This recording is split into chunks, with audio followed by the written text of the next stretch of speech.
books, brave, and banter. Like, I'm like, okay, great. You know, she ain't no doctor. None. She don't even got her PhD in nothing. At all. As soon as it, here I stand. That's a whole nother woman. That's a whole nother woman. Baby. She talking about something. Is she lying? Whoa! So bothered, very unhinged. That's what it was giving. Hey y'all. Hi, welcome back. Welcome. You better have came back. We know y'all came back too. Books Brave and banter. My name is Yall, and I am the pessimist. And my name is Shay, and I'm the optimist. And y'all know what this is. Y'all read this yet? Y'all better have read And this. the book that we are talking about is The Last Party by Torre. Y'all, this book here. Okay. So, this book follows the life of the Waltz family, Perla, Grant, and Sophie. And we are following their life, like, leading up to Sophie's birthday party. It's about, like, a couple of months before the birthday party. But we're also following a little part of the life of this notorious murderer that committed this murder crime about 20-something years ago. And so you're kind of trying to figure out like what they got to do with the other, you know. And we go down this little bit of a rabbit hole. It has some twists, has some like, you know, had you picking your jaw up off the floor. So yeah, let's get into it. I'm excited. Okay, y'all. So this book kind of starts off a little bit on a crazy note. So it starts off with the Waltz family. They are out at dinner, and there is a man who starts choking. Now, Perla and Grant, they sitting over there having their nice little dinner, and someone starts choking, and someone that they're with is like, hey, is there a doctor in here? And Perla's like, baby, look, this me. I am the doctor. I'm going to come help and save you. And I said, oh my God. Right. You're thinking like, oh my God, like, okay, great. You know, she ain't no doctor. None. She don't even got her PhD in nothing. At all. Ain't even read no, you know, no kind of WebMD, nothing. Grant's like, what is we doing, honey? And so that's how we get introduced to Perla, and that she lies. She likes to lie. She likes to make things up in her life and whatnot. So it goes and follows off with her like trying to help her daughter lie as well, where her daughter starts to see some things in their marriage, because Perla and Grant, they have that like happy, like typical, yeah, nothing really going on, normal marriage, you know. Grant's like, everything's all fine and dandy, and Perla's like, I need some fun. I need something. I'm bored. I'm bored. Yeah, but he seems like a great guy. Perla's also seeing a therapist as well, Dr. Maddox, and so she's seeing her, and in the beginning you're kind of like, what is really going on? Because it seems like they have this good marriage, but then she goes to this therapist and sitting up talking about Grant like he's abusive. Yes. So that's how we're introduced to the family. Something's off with Perla. Grant seems perfect, and something is a little bit off with Sophie. I thought I was the only one. Yes, I was thinking that too. I was like, what are we doing? Like, what is it? The apple don't fall far from the tree. Yep. So that's how we get introduced to the Waltz family. So also, it's a few weeks before Sophie's birthday party, and so a few months, a few months before this birthday party. And it's gonna be her 12th birthday party. And so they're getting ready for that, but like Perla's getting ready for it kind of in an off way. Unhinged. Very unhinged. It's kind of making you like, like you don't really know exactly what to think. You're like, what are we going for? Like, what kind of surprise are you doing for this birthday party? So, on the other end, then we get introduced to a Leewood Fulcrum, and he is this supposed murderer that committed this crime about like 23 years prior. Now, apparently they called them the Fulcrum Party Murders, which what happened was he had this daughter, Jenny, and she had two best friends, Lucy. Honestly, I forgot the other girl's name, but it was Lucy. And this other girl, and they was her friends. She had invited 17. She invited all these kids. 17 people, and only two showed up. I was just like, yeah. So only two of her friends showed up. They had this slumber party, and everyone ends up in there except for Leewood. And Leewood's sitting there holding his daughter, and it's a mess up in there, and he's in prison for 20-something years, basically almost on death row. But he's, you know, actually getting older, and he has these health issues, and so he's getting, like, you know, of course, he's getting fan mail. Right, and he's also getting this fan mail from all these women. Money, gifts, everything. Yeah, but he has a letter, or he keeps corresponding with this guy who we come to find out is one of the victim's brother. Yeah. And all we really keep seeing is the brother responding back. We don't really know what Leewood is saying to him much. So that's really the beginning of the book so far, because mind you, this book is like 96 chapters, so it's very quick. Each chapter was like 2 minutes long. There was a few that was like 11 minutes at most, but it was very quick. So, you know, you kind of get a whole bunch within, you can read like 30 chapters within like 30 minutes or an hour. So but that's pretty much what we know from the beginning.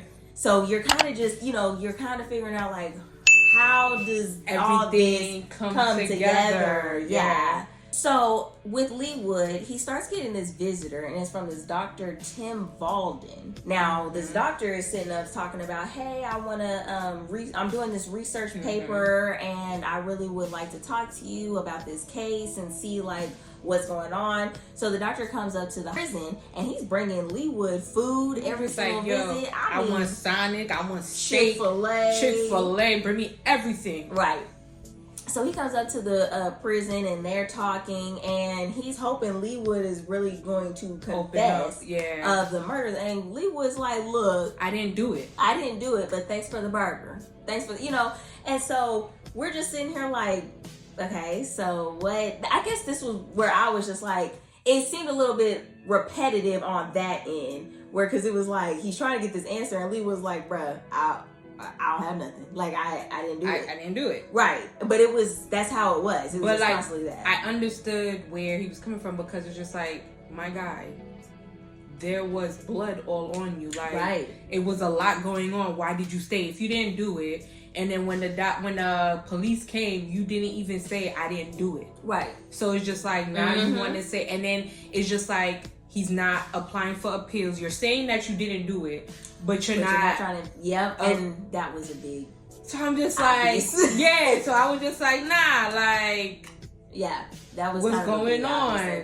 But right, so on that end, that's what's going on. Leewood's this doctor is visiting Leewood. He's not trying to confess to nothing, but he's eating all this food and everything. Life is great for him, honestly.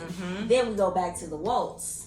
And Perla is going to see the therapist. Now, this therapist she seems like she don't even actually know what's going on. It was kind of funny, because like Perla is like, she's egging her like, oh yeah, I'm so scared of my husband. Yeah. He's so obsessed with the murder, and I think he's hurting my daughter. Like, I shouldn't even be here. Like, she's trying to make it seem like she's a distressed wife. Right.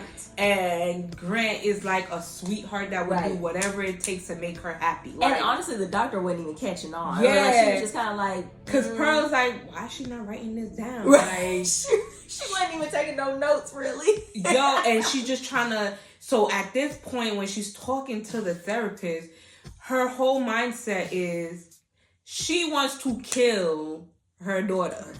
That's when we find this out. That she's plotting. So she has maybe like 2 months to start plotting how to get rid of Grant and how to get rid of her 12-year her daughter Sophie.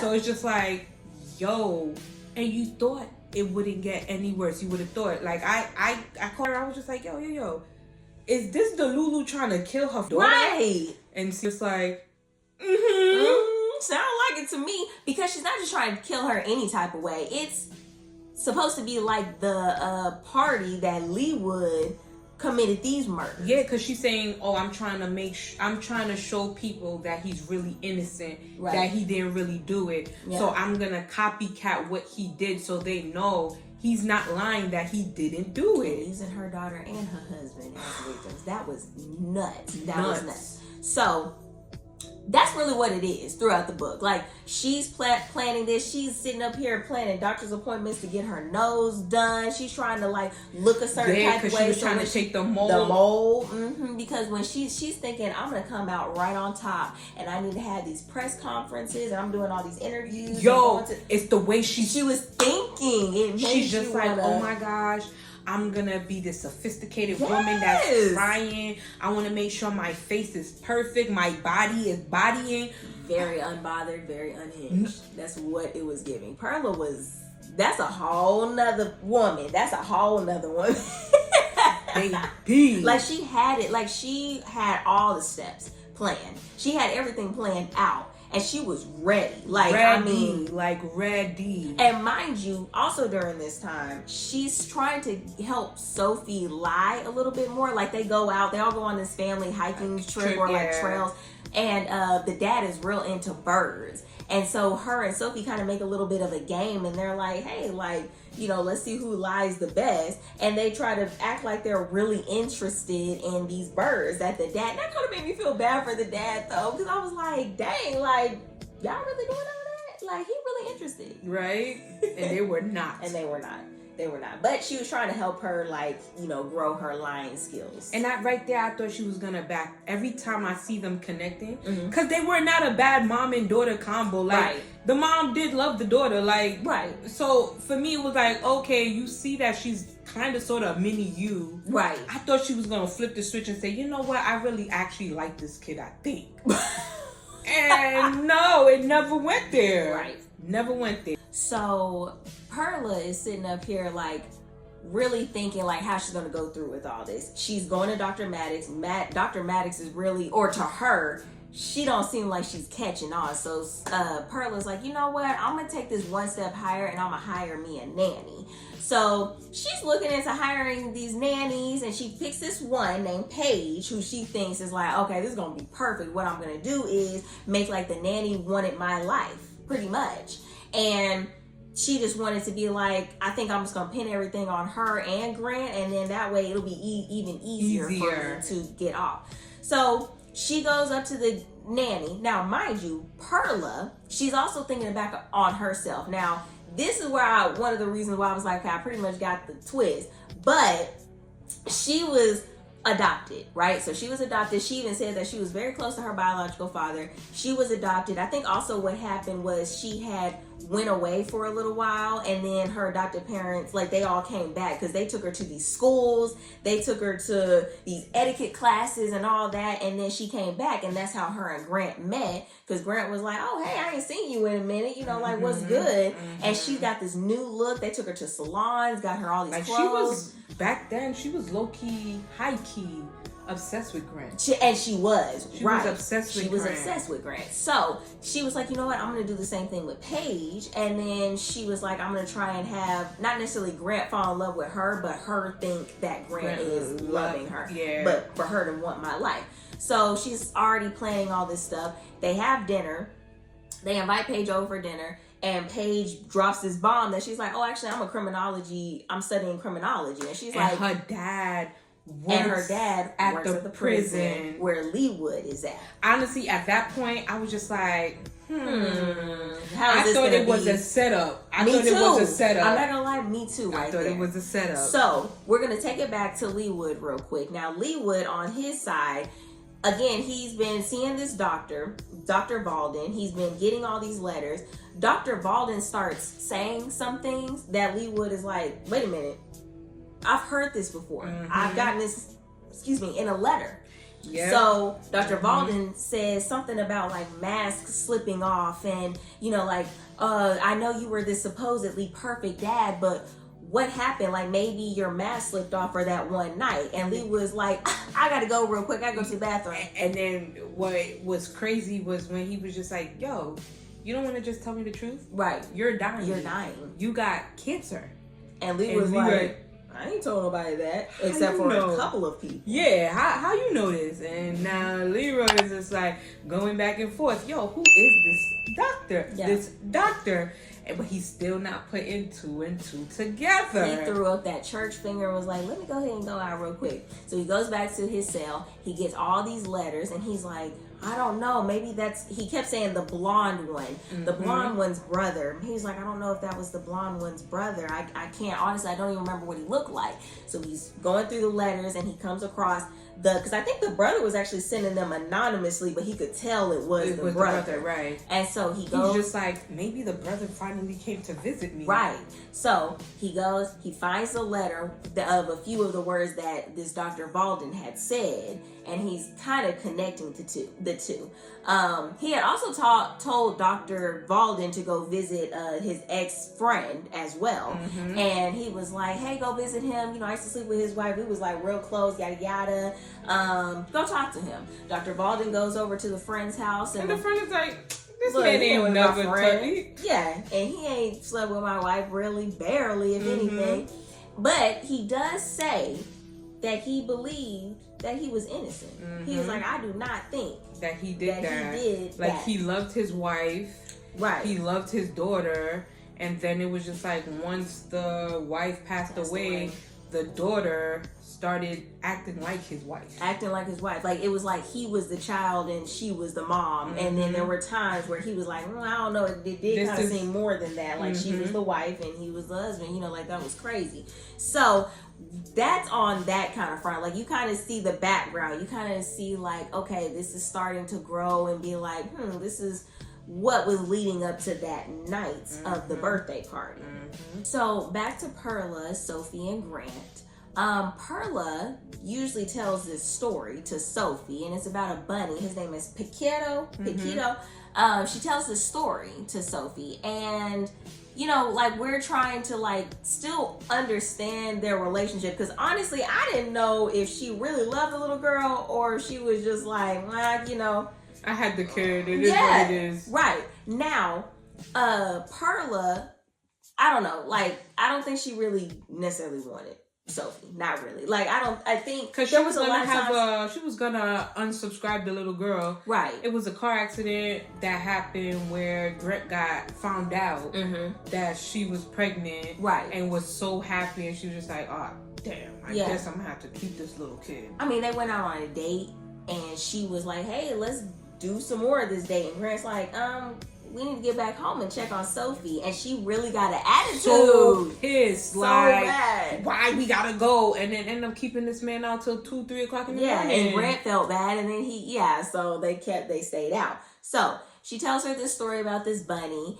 And Perla is also trying to get her nose done and still trying to keep up her appearance. She gets into this surgery. Now, at this point, we're like a few weeks. She's blackmailing her little dusty friend, too. Right. Because her friend was just like, yo, my husband, like, he's like a renowned plastic surgeon that fixes kids, like, cliff flips. Yeah. And she's just like, I don't know if I could get you in that quick, because she just got a couple of weeks, because she's thinking she's getting rid of her. Yeah. So she was just like, yo, remember that time that I did that favor for you? I will bring it back up.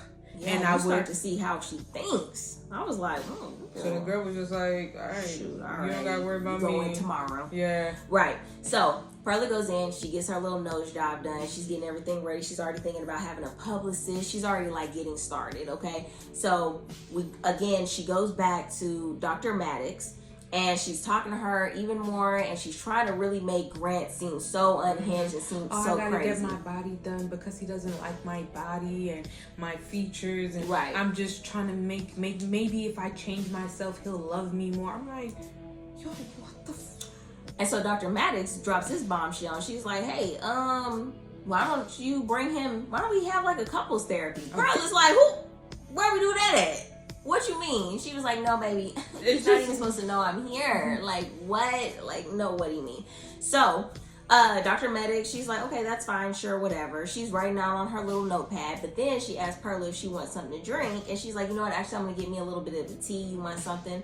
Perla's like, no, I'm good. The doctor gets up and goes. Perla gets up and snoops, but on the doctor's notepad, She talking about is she lying? Oh, so you think the doctor wasn't even catching up to nothing at all, and she actually was. She was like, you know what?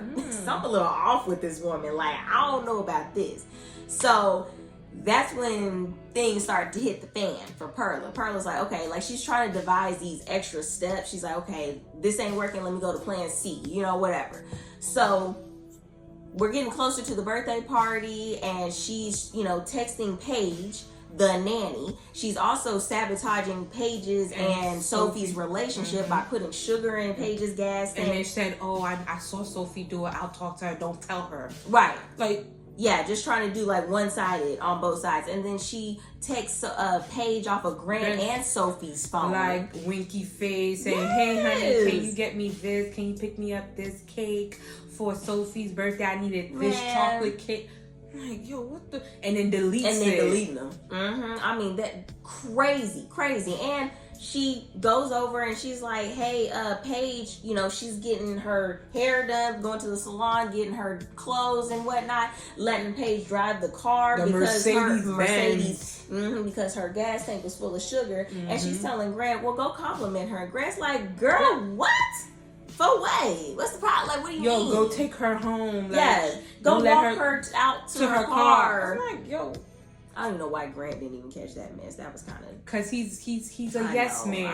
I know. He wouldn't do something like that, so it's just like, man. But, yeah, I mean, she was really trying to get everything set up.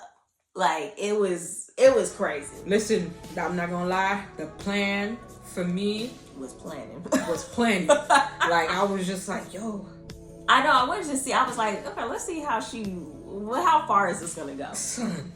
Okay, so back to the side of Leewood. So Leewood, again, he's like starting to connect some dots, and he's realizing that this Dr. Tim Valden was saying some things that was the same as these letters that he was getting from one of the victims' brother. So he's like, you know what? I'm thinking he might be the brother. He might not be. So Leewood's like, I'm gonna go ahead and send this brother the letter, and I'm gonna confess to everything and say, you know what, I did do it. This is how it happened. It is what it is. Deal with it. Yep. And that's what it was. So he sends off the letter. He's chilling. The next visit, it's the doctor. So he goes out there, and he could tell on his face. Actually, it was the second visit. Because the first time he was like, I don't think he got the letter yet, or maybe it wasn't him, But the second visit, he goes out there. Turns out, Dr. Tim Valden is Grant. Dun, dun, dun. Now, mind you, Sophie has also been coming home saying, hey, I have a famous aunt. Everyone says I have a famous aunt. But nobody's telling her how she's famous. Right. And who she is. And I'm here like, yo, is the lady in a singer, an actor? Who's this aunt? Right. Like, come to find out, Grant is the brother of one of the victims, one of the girls that was murdered at the birthday party of Leewood's daughter. And yeah. Anyway, so turns out he's the brother, and Lee was like, all right now, bruh, what do you want? Like, what are we doing? Throughout that, Lee was like, look, honestly, yeah, I confess. Grant's like, I don't believe you, because he don't even know what to believe.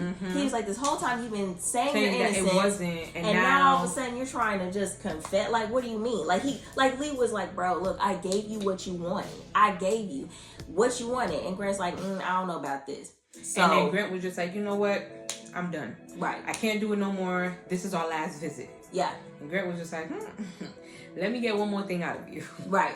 So, Grant leaves that time, and then he comes back, and he's like, look, I just have a couple more questions. Like, I'm not understanding. So Leewood, he was like, you know what? This is my last chance, because that last visit, he was like, dang, I should have asked him for this favor. I don't know. So when Grant comes back, Lee was like, this is my last chance. Let me ask for this favor. So he goes up to Grant, and he's like, hey, since you're on the outside and you know that I'm dying, can you let my daughter know that she needs to see me? Now, at this point, this is kind of when you find out that the daughter is alive. That she actually didn't die at the birthday party. Because the whole time I thought she was... You're thinking that she's, gone. So Lee was like, hey, can you let my daughter know I'm alive? And I'm here and she needs to come visit me before I pass away. And if she doesn't right, the bunny is going to catch the carrots. And Grant was like, huh? Grant's like, baby, wait, I need you to be a little more clear than that. And Lee was like, tell her, she know what I'm going to be talking about. So Grant goes, you know what? I actually know what you're talking about because my wife reads our daughter that story almost every night about Piquetto the bunny. And that's when his mouth... Yeah, for real. Like, I actually saw that in my head. I was like, Lee was probably like, what the... It gets connected. Lee was like, wait a minute. You're telling me you're married to my daughter, Jenny? But that ain't Jenny. He said, her name is not Jenny. Her name is Perla. Because she had changed her name. So, Lee was like, oh my gosh, she's a wife and she has a daughter. Like, what are we doing? And then Lee was like, prove it. Because she wanted to see a picture. But also to actually... There's the picture. Here's the picture. And Lee was like, I would have known that face anywhere, or the eyes. The eyes. And then that's when Leroy was just like, all right, baby, I'm going to have to put you on. Like, let me put you on. That woman, do not let her around that child. Right, by herself. And Grant is just like, what? What are you talking about? Yes, mother of my child. Like, what do you mean? And then Lee would, he tells him everything. How jealous she is. How he's like, no, she's the one that kicked my wife. And then her mother. And then he was just like, you want something else? You remember the sister that I keep telling you that I didn't do? Mm-hmm. It was your wife. He said everything, when Grant goes, was that letter for real? And Lee was said everything wasn't real. The last part was. Talking about how he literally Jenny. Mm-hmm. He tried to unsubscribe his own daughter because it was just like she was the one. She was so jealous of her friends and how the attention that she thought, the extra attention she thought they were getting from the dad. It was just a dad being a dad to your friends, like. Yeah, y'all. Oh my gosh. I was like, okay, that's interesting. That's interesting. Like, what am I reading? So now Grant is just like, yo, I married my sister's killer. And then he starts now. I feel bad for Grant. I'm not gonna lie. Now she has some medication, Ambien, that she started like practicing on her daughter. On the daughter, yes. To see how long, like, is it gonna work? Mm-hmm. Is it gonna knock the daughter out? Right. And then Grant is just like counting the medication. The medication at the birthday party, because we're at the birthday party now. So Grant's like taking heed what Leewood is saying. Now Leewood's like, look, I gave you my little bit of advice. Let me go home with the Lord, okay? Mm-hmm. And so he's just waiting. And Grant is like, okay, so what do I need to do? Blah, blah, blah. And Grant's like, you know what? Look, I'm not going to keep no secret at all. So if anything happens, I ain't keeping a secret. He's like I'm about to pass away anyway. So, right. Because they put him in hospital. Mm-hmm, they put him in hospital. He was just like, yo, you might as well know, since this is your wife and your daughter, try to protect your daughter. Be there for your daughter. So now she goes, you find out that she puts the Ambien in the cake, in the drinks. He counts them. He counts them. And then rewinding back, Sophie wanted more friends at her birthday party. And her mama was just like, no. Your dad said only two. Mm-hmm. And so she only had 2 friends. She was just like, next week, you can have a bigger birthday party. Yeah. She's like, oh, okay, I guess. And then in Perla's mind, she's like, girl, you're not even going to be here next week. Right. Oh, my gosh. But yeah, so at the birthday party, Grant is like real paranoid. Mm-hmm. And he's like, okay, let me count these. This medication is Ambien. She had 24. And it went down to 9. 9, yep. And so he was like, 13. 13. It was 13. And he was like, it took 9. He was like, there's 9 that are missing. What are we doing? So she gives him a drink. And he's drinking it, and then goes and throws it all up. Mm-hmm. That night, he can tell, like, okay.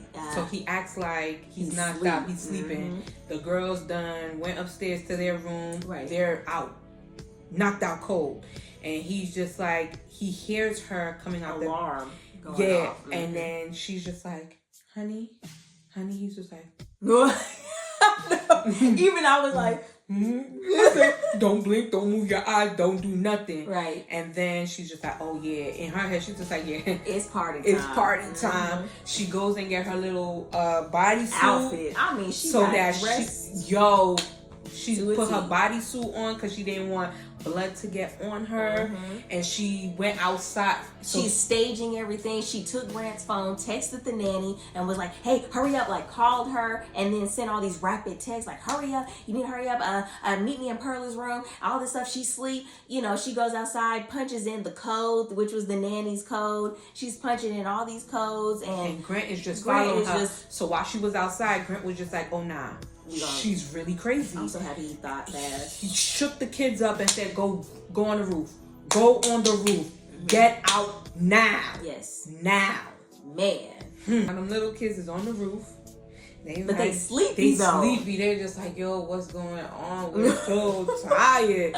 And then dad is like, get your ass up and go to the neighbors now. Yeah. Walk on the roof. And now Perla, la la la la la. Yeah. Just ready. La la la la la. And then Grant's like, what are you doing? Perla was just like, Grant? Mind you, she's setting everything up in Sophie's bedroom just like her 12th birthday party. I mean, the blanket, the cupcakes, the dolls, how the decorations are. She is setting everything up. She is really trying to recreate the whole thing. And Grant jumps out of the closet because he ran into the closet after letting the girls outside. And he jumps out and he sees that she has this knife. And he's like, what are we doing? Puts it up to her neck and she's like, you ain't gonna do nothing. It. I know this man ain't gonna do it. He don't got the balls to do it. And Grant said, let me show you something. And he... But use her hand though. He used her hands though. So I was like, oh, I said, don't leave no DNA, Grant, no. He didn't. He didn't. He didn't. No. So now he goes out, he gets the girls, and then they go over to the neighbor's house, and it's these neighbors that Perla pissed off. Like she was pissing off everybody. Everybody. So she goes to the neighbors, and he's, calls 911. The husband of the neighbors, he drives him back to the house. All the detectives come up, they're asking him questions. Like I was like, Grant, please don't be stupid and say anything dumb. I was happy when he said, let me get a lawyer. No, I know. I was like, yes, period. Because he was starting to, even when the lawyer was there, he was starting to talk to him. I was like, shh. Yes. So now my heart started beating mad fast because I'm like, yo, don't tell me. And he sat there, he was just like, yo, that's crazy. I'm dead ass about to go to jail. The same way her father went to jail for her crimes. Yeah. And then that's when Grant is realizing like, yo, I don't got my phone. Right. And then the nanny runs up to the house and she's just like, yo, what happened, Grant? You text me and you've been texting me all this whole time. And Grant's just like, girl, what? So they start doing their investigation. Grant ends up getting arrested and being put into the prison. Sophie he gets beat up. Yeah, he's getting beat up, right? So Sophie, she's like, okay, she's with her friend's family. And then she's like, you know what? I'm going to go on TV and basically say everything that I need to say because I need my daddy back and I need to live. She basically, like, she really was. She was like, I need my daddy back and I need to go back to living my life, honey. So she goes on television and she lays everything out. She's like, yeah, my mom, she tried to drown me one time and my mom, she really was crazy. This whole daddy time. was just like, what the? I don't remember that happening. That's a lie. But he was like, go baby, go. Let's go ahead and do what you gotta do so I can go ahead and get up out of here. So, yeah. And then he ends up getting out and she lies, which Perla taught her how to lie. But she also did, we forgot this part, she did visit Leewood, the grandfather. The nanny brought her to go visit the grandfather. Because then the nanny was just like, yo, did you put sugar in my gas tank? She's like, no, what are you talking about? My mama. And then that's when they put 2 and 2 together. And then when the daddy came out, he went to the therapist that she was visiting. Oh, yes. And the therapist was just like, yo, I knew something wasn't right in there. She did testify in court on that, yeah. She was just like, she's a narcissist, psychopath, all that, yeah. She's like, oh, so you knew. She knew. I know, this whole time you're thinking the therapist ain't catching that. Because Perla thought the doctor was the therapist was a ditzy little girl. Like, she was just like, but she was putting on a show. Yeah, I was just like, she was like, I did like that. But yeah, so Daddy and Grant and Sophie, they end up living their lives, and you know, she gets that alimony or whatever check after Perla passes away, and because she had a big ass insurance. She did. And so he's like, yeah, we can go anywhere for the rest of our lives, basically living the life that Perla thought she was going to live. All in all, I gave this book a 3. Girl, stop.